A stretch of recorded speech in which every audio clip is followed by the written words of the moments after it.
Like, I would rather work with someone at my rate who is wonderful to work with, who understands what we're trying to achieve together and is just really appreciative. And I have clients like that. We can turn away these, red flag type of people, the ones that are demanding, the ones that are slightly, I don't know what the word is, insane, I don't know, unrealistic expectations. I don't want to offend anybody, but I would say... I like insane. Welcome everybody to another episode of the PPC Cave. We're at episode 101 today. I'm joined by my co-host Gene Villanos, and yeah, we got a great bunch of topics today that we're going to go through that me and Gene have been talking about. Before we do, though, I want to remind everybody of our wonderful sponsor, Opteo.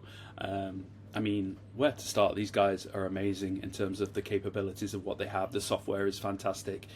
Easily, seamlessly integrate with, not just Google Ads anymore. I believe they have other, like, social media platforms now, Gene. I mean, you may know a little bit about them. Yeah.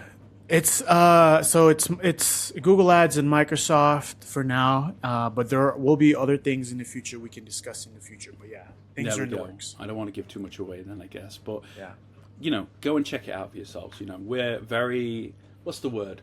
Friendly and very kind here at the PPC Cave, and we are giving you an extended 30-day. Is it 28-day or 30-day? I've been that 28. Yeah, 28 days. I've been gone that long. I forget. 28-day free trial. If you go to opteo.com/the PPC Cave for 28 days on us as a free trial to test out all the wonderful things of Opteo. Now that's out of the way. I want to just check in with you and see how you've been, my friend. Been a while. Yeah, busy, but busy is good. It has been a little bit, but we're at 101 episodes. This is our first episode over the triple-digit mark with you, so I'm just glad you're here.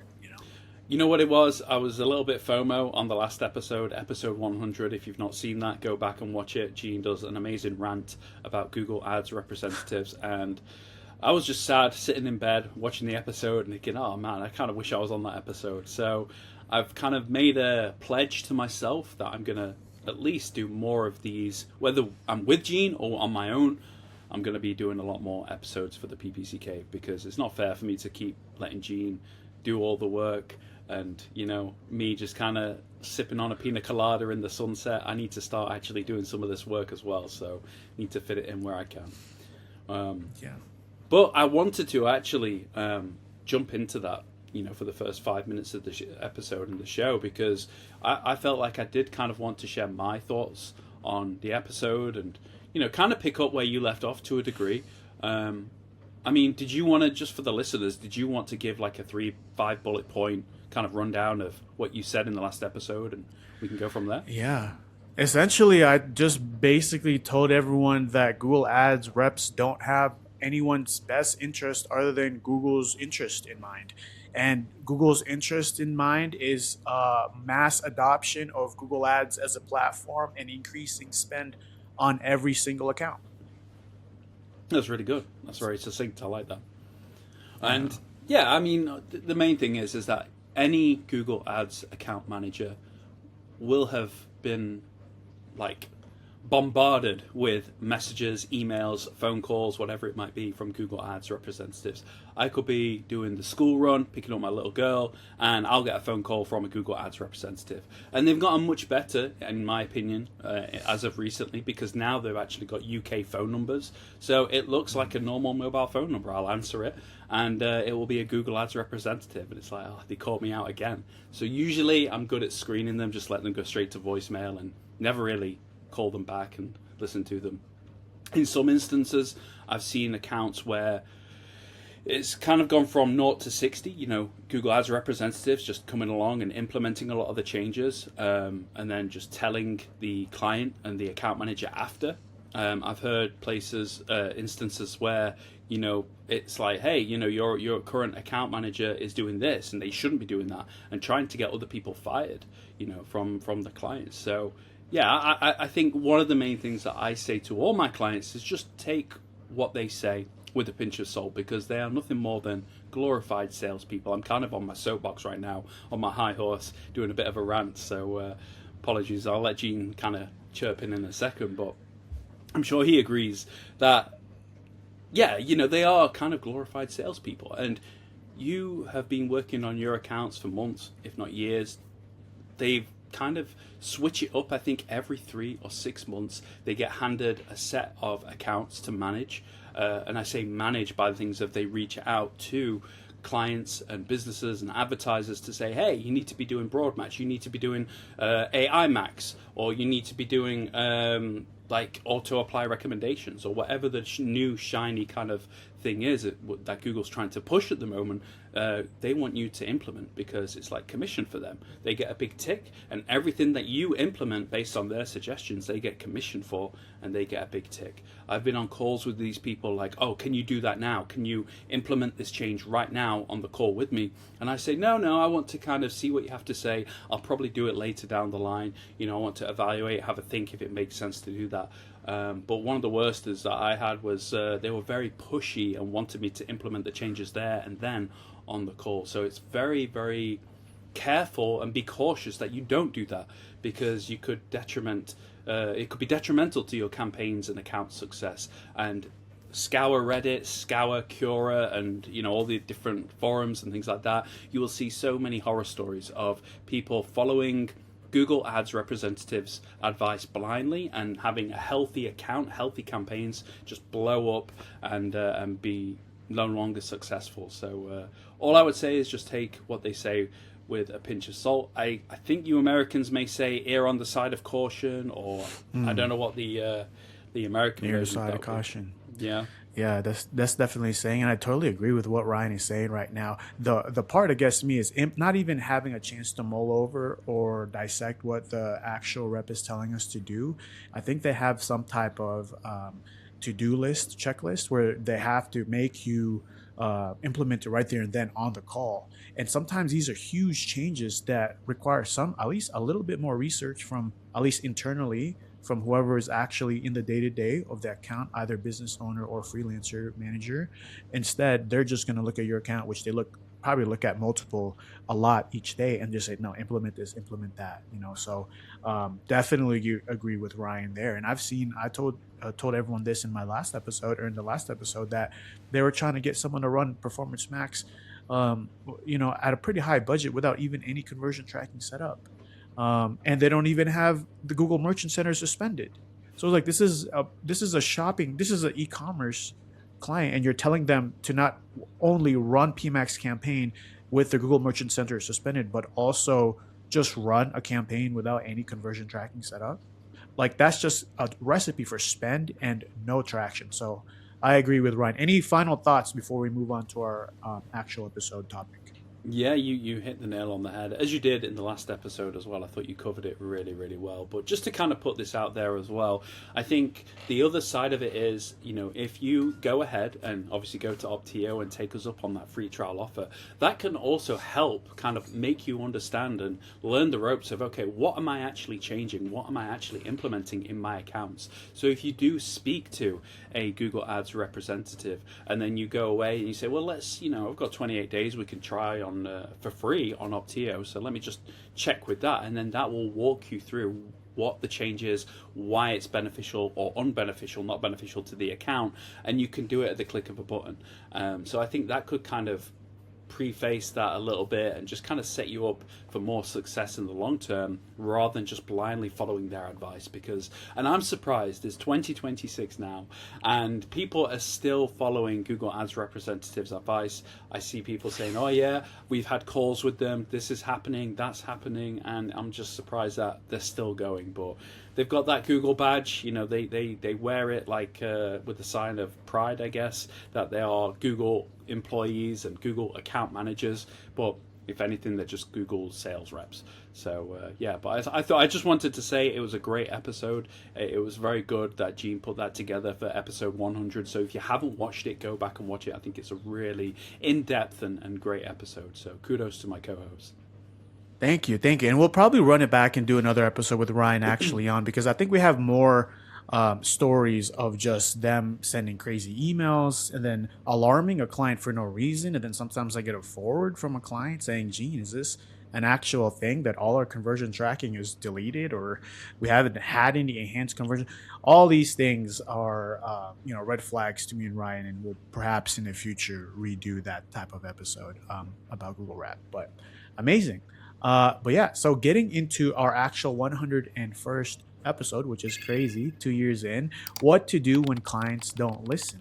I've kind of been going through this. I'm sure Ryan has gone through this, but I think all PPC managers eventually go through this. Or even if you're in house and you're dealing with one organization running traffic to them, you probably need to, tell your boss this, or you've seen your boss or whoever give you a couple red flags in, you trying to explain them something and they just don't listen, or they think that Google Ads is something totally different from what is reality. So the first thing, in my opinion, the first point is to diagnose why they are not listening. So I want to throw it right to Ryan, put him on the spot.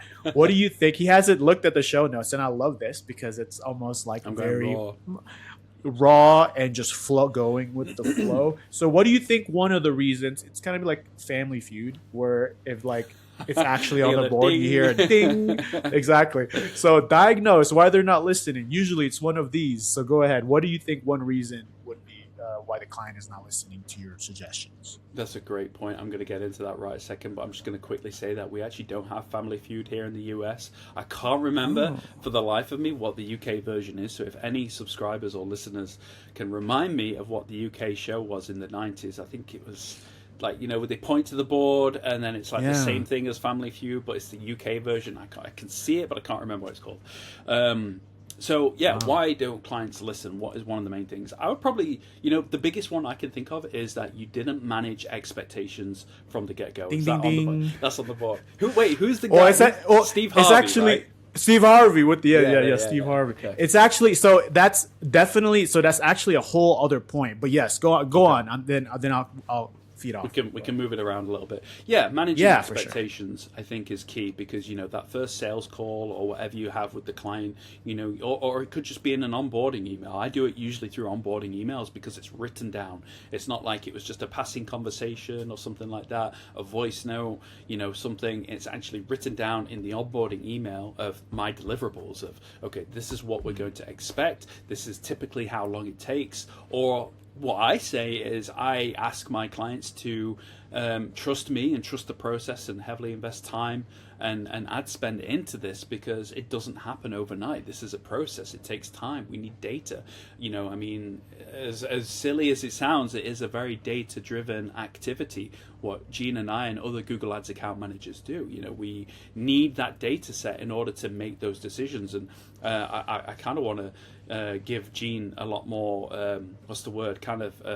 kudos for this, because he may have said it to me and I've always used it, which is data-driven activities, in the fact that we need that data to make decisions. So data-driven decisions and things like that, because without it, we've got 5-7 days worth of Google Ads account data and you're making changes based off that doesn't make any sense. However, if you've got 90 days worth of historic conversion data to go through, devices, locations, audiences, schedules, just the whole thing, keywords, of course, ads, you've got that large data set then to go and make changes from. So winding it back, we need that data to do our jobs correctly. So you need to first establish a foundation from which you can build upon, and that foundation comes from managing expectations from the get-go. If you guarantee that we're going to get you 50 leads in the first week and you don't deliver, what's going to happen? The client is going to be really upset with you. You said you could do this,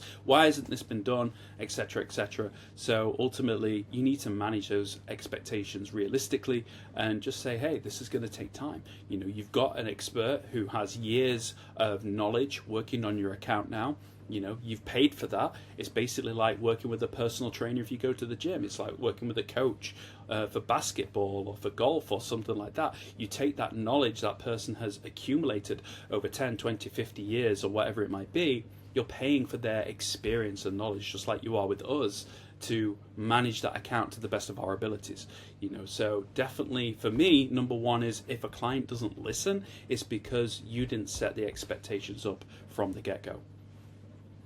Yeah, that's amazing. And it's to set clear expectations is almost a huge part of just being a PPC manager. It's setting expectations almost on a daily, weekly basis. Yes, we set the initial expectation of what you're going to get, what I'm going to deliver, very beginning, very high level. But then you start to set expectations once again when they're saying, oh, well, can we add another campaign? Can we extend the locations? And then I set expectations in a sense where I'm like, well, we can do that, but we're probably going to increase spend and perhaps conversion rate, either cost per conversion, target CPA, or ROAS will decrease because we're expanding the net here. Set the expectation in that way, or even more so. Okay, a client wants to use specific landing pages, and then I'm like, okay, well, this is what I think. This landing page is a little too busy. Maybe we try to be a little bit more concise when we're asking for information instead of name next, email next, phone number next. Like there's 13 steps in this landing page. Do you really think they're gonna make it all the way through when we have a attention span of a goldfish? So it's very, very difficult, right, sometimes to lead the horse. What do they say? You can lead the horse to water, but you cannot make them drink. I could provide you all of the anecdotes, experiences, statistics of why this probably is not going to work. But at the end of the day, it's your money. You've hired me to collaborate with you. I have to be okay with maybe doing something you want to do, but I have to set the expectation to say that it'll probably go awry. Just put it out there, might not work. So yeah, that's a really good one. And I want to move on and say this kind of goes hand in hand, but what about the next on the board? Maybe they don't trust you yet, right? So maybe they don't trust you yet. So what about you, Ron? What do you think about that? Maybe they don't trust you yet. Do you think that could be an issue why they're probably not listening just yet? Yeah, absolutely. And that was what I was going to say next, actually, is trust is a big thing. You need to earn their trust. And, I think a lot of it comes down to collaboration, like Gene said, and just time in the game working with them. They may not trust you. And typically, in my experience, if you're working with a client and it's been a month, maybe 2 months, maybe even 3 months, and they still don't trust you, it's a recipe for disaster. I mean, how long is it going to take before they actually begin to trust you? Maybe they've just been burnt by agencies before or freelancers before. They've had bad experiences, so their guard is heavily up. And typically, in those cases, they can't be saved. So don't try to be a hero. If they say, oh, well, one of the biggest red flags for me is when someone says, we worked with an agency before and we weren't able to get the results that we wanted to see. And, well, that sounds great for them. However, the reality that I'm reading is that they've tried working with an agency or a freelancer before. For some reason or another, they got results, but they didn't meet the expectations of the business owner. So that is a big red flag of like, okay, well, what am I going to have to invest in time and energy and effort to get this guy happy?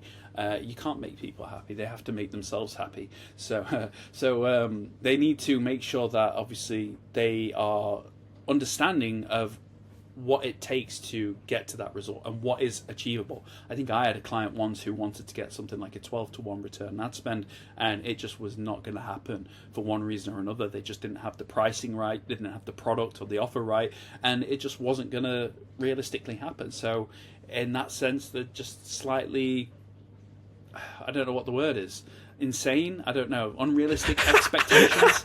I don't want to offend anybody, but I would say... I like insane. You like Let's go insane. with that. Well, Let's go with that. That's another one on the list that I'm going to get to, but I would say unrealistic expectations. So just be careful when people don't trust you, is what I would say. I am quick to go and call the elephant out in the room. I had it recently with a client where I felt misalignment, a bit of a angst between us. I called it out. I was just like saying, I don't think something is right here. Let's try and figure this out. We worked on it, and we're still working together now, which is fantastic. So if you can, call the elephant out in the room. Otherwise, maybe it's best to just shake hands and walk away. What's your thoughts, Gene? That's beautifully put. I think Thank you. it's maturity, and you could see the experience that Ryan has in regards to not just throwing the baby out with the bathwater in the very beginning, despite there may be a little bit of friction or mistrust in the beginning. But I think that is what you would see from a seasoned PPC manager versus somebody that's brand new. Because well, he's going like this right now. He's saying stop it. But Stop. the reason why I like this, because growth comes from these instances where it's uncomfortable. The conversation is uncomfortable, but you know what needs to be done in the account, and it has to be communicated. And if it's not communicated, there's not going to be a good longevity and good ROI for both parties. ROI for the customer or the organization hiring us out as PPC managers to collaborate, and ROI of our time that is a fruitful time that we're spending inside the account. So if these mismatched expectations or the trust is not aligned, then essentially the whole business relationship is going to be, oh, now I see the same email address again and it popped up, and you get stressed. And that's not what management is about. In my opinion, business is about. I only want to work with people that understand what I bring to the table and that can eventually trust me. Maybe not the first day, first week, but after the first month, like Ryan said, I think that's kind of like the cap.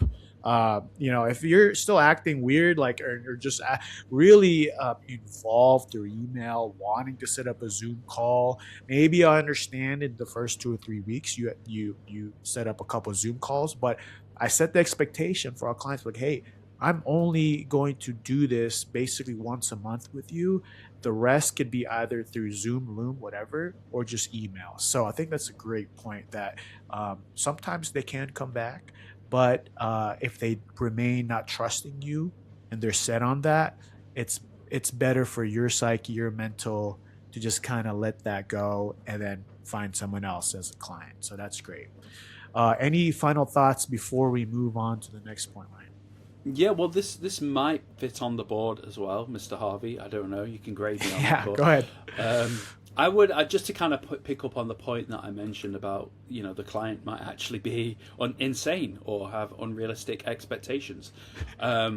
Gene's laughing, but it's true. I think there's a certain type of people. There's red flags out there, and people with characteristics of just how people genuinely are. Like, if they come through like somewhere like Upwork or maybe Fiverr or a marketplace of freelancers, they may already have a predetermined expectation of how they can speak to you, how they can treat you, and things like Yeah. that. Because they think, well, I'm paying for cheap services, so I can just order them around. I can get them to do this. I can get them to do that, almost like an employee. Whereas actually what we want to come on board is more of a collaborator, a partnership, a consultant, if you will. So there's a certain type of people that, and I've kind of, what's the word, bumped into them over the years, had them as clients, and it's just been friction from the get-go, unrealistic expectations, just the type of person that demands and expects things yesterday, and you can just never really, what's the word, reach their expectations and what they want from you, I guess. So part of the reason why they don't listen to you is because they don't want to listen to you, because they think they know better. And it sounds harsh, but I think that's fair. Yeah. No, that's on there, but it's sprinkled in so many different ways. Like, they want control, or they only care about short-term results, or they're emotionally attached to old ideas. All of this could be a conglomerate of that insane caricature that we're trying to paint out as a client. Could be really gotten bit, terribly in the past, but then for some reason is harboring that baggage, or they believe that you're their worker instead of a consultant, collaborator. I think all of that could definitely feed into why someone isn't listening, or even if someone is listening, why they don't trust you, because it's kind of like a mutual thing that hinges upon each other. But let's go to the next point. What do you do if they don't understand the strategy? A lot of people think that Google Ads is, we talked about this, demand creation, or it does really well if we could pinpoint the address. We want to just go after this one address, instead of just letting it free flow and do its. I don't like saying do its thing, but just have a little bit more of a flowy traffic instead of trying to constrict with all these different levers. So, what do you say to a client that doesn't listen because they don't understand the strategy you're trying to bring forth? That's a really good point. And a lot of the times I just try, I mean, personally for me, really try to break it down in a way that they understand. And I don't want to really toot my own horn too much here, but I think that's one of my superpowers as an account manager, if you like, and people have said that to me over the years, is that I'm good at delivering this information in such a way that they can understand it. Because you have to remember, these people are business owners. They could be in lead generation or like service based or e-commerce or whatever. They don't know Google Ads. If they knew Google Ads, they wouldn't need us. So you need to kind of break it down and kind of explain it to like a toddler or like a young adult or something. Like, I guess you guys say like a fourth grader or a fifth grader, I don't know, but if you can break it down and explain it to say, this is what it is, this is why we're doing it, and this is what it's going to look like, I hope. If it doesn't, then we'll look at this, we'll look at that, and we'll take this into consideration. We're also going to listen to what you say, because you're the business owner, it's your product or it's your service, so that also informs us about what we want to do with our strategy. Does that sound good? And they can say, well, hang on, I have an issue with this that you said. Okay, well, we can fix that. We can work on that together or something. But if you can have a phone call where you're able to break it down, it might be that, you send a report over, like the February report, for example, and they're like, well, I don't understand what this means. What does that mean? You could say, well, if you've got like a 10-minute, 30-minute like time in your calendar, we can jump on a call and I can explain it to you about what the process looks like for February, what I was trying to work on, where I see ourselves going over the next 3 months, like, end of Q1 going into Q2 and things like that. So that's kind of how I would approach it, trying to break it down in layman's terms. And not right. I've been at agencies before where they try to really dumb the client down with like, oh yeah, we need to look at the cost per click, and we need to look at responsive search ads, and we need to look at the technical aspects of things like that, and we're doing this, we're doing an experiment for that, and we're looking at Tmax and all this kind of stuff, just to try and confuse the client so that they're like, oh my god, I need you because I don't know what all this means, type of thing. And I'm very much against that. I'd very much rather just explain, this is what I'm trying to do, do you agree with it? No? Well, maybe I don't know what I'm trying to say. Maybe I see know you better later. than you. Yeah, maybe see you later, right? No, but really, it's a partnership, because you have the business, I have the Google Ads account. I'm trying to get a specific result for you based on what you are selling or doing. So it's a partnership. I need to know your side. What does this month look like in terms of sales? What does it look like in terms of leads and things like that come through? But you also want to know, what is the output? We're investing this money. What is the ROI? So I would basically, if a client wasn't listening, if they didn't understand the strategy, try to break it down in layman's terms. Explain it like you talk to a fifth grader. Is that right? Is a fifth grader right? Yes. I don't know if it's right. I think fifth grader, because there was a show actually, Are You Smarter Than a Fifth Grader? So I think that's where it's derived from. So yeah. No, that's great, because a lot of the times when we even just look at the Google Ads metrics, conversion value over cost, search impression share loss due to budget, all these is just jargon internally that us Google Ads managers see every day. But when we explain the strategy, or just even explain metrics to a customer, client, organization, they're going to be lost. And sometimes that's where it starts, where the foundational verbiage, the foundational vocabulary is kind of over their head. So what I do for a lot of my e-commerce clients, when I'm trying to talk about conversion value over cost, I frame it as in almost sales over ad spend. And I say, okay, well, this is a very important, thing to understand before we move forward, because this is kind of, for an e-commerce perspective, this will hinge upon if we're profitable or not. And when we go through that exercise of really drilling down and saying, okay, so if you have a 10 return on ad spend, that means for every $1 of ad spend, you're getting $10 in sales from Google Ads alone.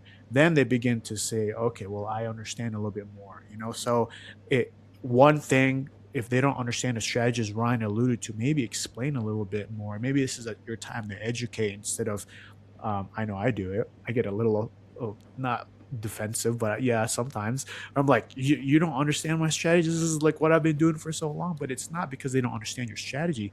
It's because they don't understand Google Ads, you know? So I think that's a huge point that Ryan made, is to refrain from the jargon that you would speak to a fellow PPC manager, and really just be as simple as possible and provide data that a business owner cares about, like such as, you know, you don't have to go super detailed. Sometimes you could just provide high level, and sometimes that's enough. But then you get clients that are, you know, really really invested in making sure that everything is correct, everything is, you know, the right strategy, and they don't understand it because they think they know everything already. So that's a whole different beast, right? You have two spectrums: the a little bit less educated client that just doesn't know the jargon, might not know how Google Ads work, and then you have a client that thinks they know Google Ads and they're not listening to your strategy because they know better. I think I know what Ryan would say for the other spectrum, Right. but I'm curious to I want to ask, jump into how the would you, next. yeah, how would you handle the other side where it's not as innocent? I don't know Google Ads, or I don't know the jargon. It's more so I know too much and you're doing strategy wrong. What do you say to that? Yeah, so I think that again, it goes back to trust. You know, I think they don't trust you because why else would they be in the Google Ads account? You know, and I had this. I had this, I think, 2 years ago, where I took on what seemed to be a great guy and a great account, and a good business model and everything like that. The guy was checking the Google Ads account every hour of every day. I would probably ever say almost say every half an hour of every single day, and that's just he was stressing out when I spoke to him on the phone all the time. Why aren't Mm. you doing this? Why aren't you doing that? He's saying that to me. And why pay for me if you're going to be inside the Google Ads account on a frequent basis? As much so as every 30 minutes of every single day. It's just madness, and we talk about insanity, and I think I don't want to pull anyone apart or anything like that, but you know what Gene and I say is that we reflect Google Ads and the methodology to the stock market, because if you're looking there at the 30-minute chart every day, if you're looking at the hourly chart or something like that, Daily, yeah. daily chart, exactly. Thank you. Yeah. You're gonna drive yourself nuts. You're gonna end up looking like me, where you've got no hair on your head because you pulled it all out and you're stressed, and it's not realistic, because that's not how you view the charts. That's not how you view the stock market. We talk about Warren Buffett, and I'm sure if he was looking at the 5 minute, the daily charts and things like that, he would not have lived as long as he has and wouldn't be as rich as he certainly is. Yeah. But the same thing can be said about Google Ads. And the point is that you don't need to be checking the Google Ads account if you already have someone in place to do that. You need to kind of trust that person, their expertise, their knowledge, and kind of just let go, and let them do the thing. So if they're in the account on a regular basis, double checking what you've done, or they're just saying, "Hey, why have you done this? I don't agree with your strategy." It's a fundamental trust issue, I think.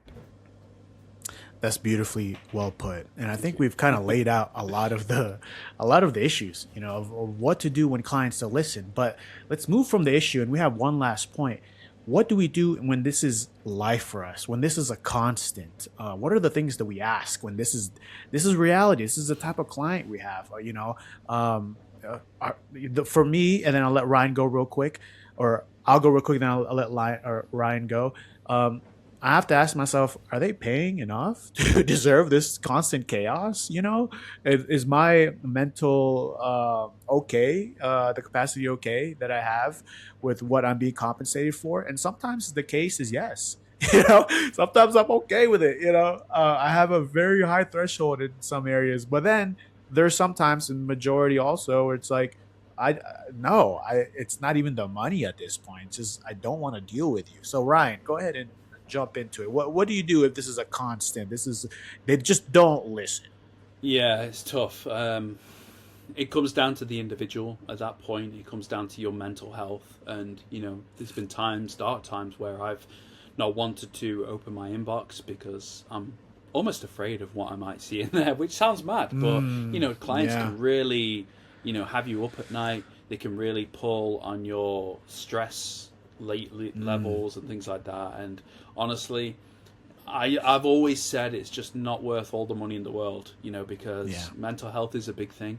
And I would rather work with someone at my rate who is wonderful to work with, who understands what we're trying to achieve together and is just really appreciative. And I have clients like that. And that's the position Gina and I are in, is that we're in a position to pick and choose who we want to work with. We can turn away these, red flag type of people, the ones that are demanding, the ones that are stressful to work with, who, just expect everything now and immediately. So I would say it's not worth it at the end of the day. And I'm a big advocate of mental health and, keeping yourself clear and stress-free, because the data is stressful enough. Looking at numbers every single day, analyzing strategy and constantly shifting things inside the Google Ads account, that's enough. And on top of that, to try and have almost a micromanager, a boss to report to, who is demanding things and is very stressful to work, it's just not worth it. So please, honestly, sack the client, fire the client, get rid of them. And I promise you there'll be other healthier clients out there that you do want to work with and you do want to honestly generate good results for. Yeah, well said. Some clients just don't need the optimization. They just need control, and they won't listen, and that's not a marketing, advertising, Google Ads problem. That's just a mismatch, So I think Ryan said it best. If it's taxing you mentally, let it go, because I promise you there will be better clients. The opposite of this episode is how happy are you when clients do listen? And that's the majority. And that's why me and Ryan are still in this business. If every client was like this, trust, we would not still be here. So there is definitely, in my opinion, maybe we're just eternal optimists also, but I do see a lot more of the good than the bad, or else I would not be doing this, So any final thoughts, Ryan, before we wrap up? No, I think it was a good episode. Really good to touch on these points, because there might be a subscriber, there might be a listener right now who is currently going through a nightmare from hell type of client, or where a client isn't listening or doesn't understand the process. So I think this is very beneficial for a lot of people out there that may be listening and not really sure what to do next. I think this could give them a bit of a, writing's already on the wall, and this is the final nail in the coffin. We've watched the episode.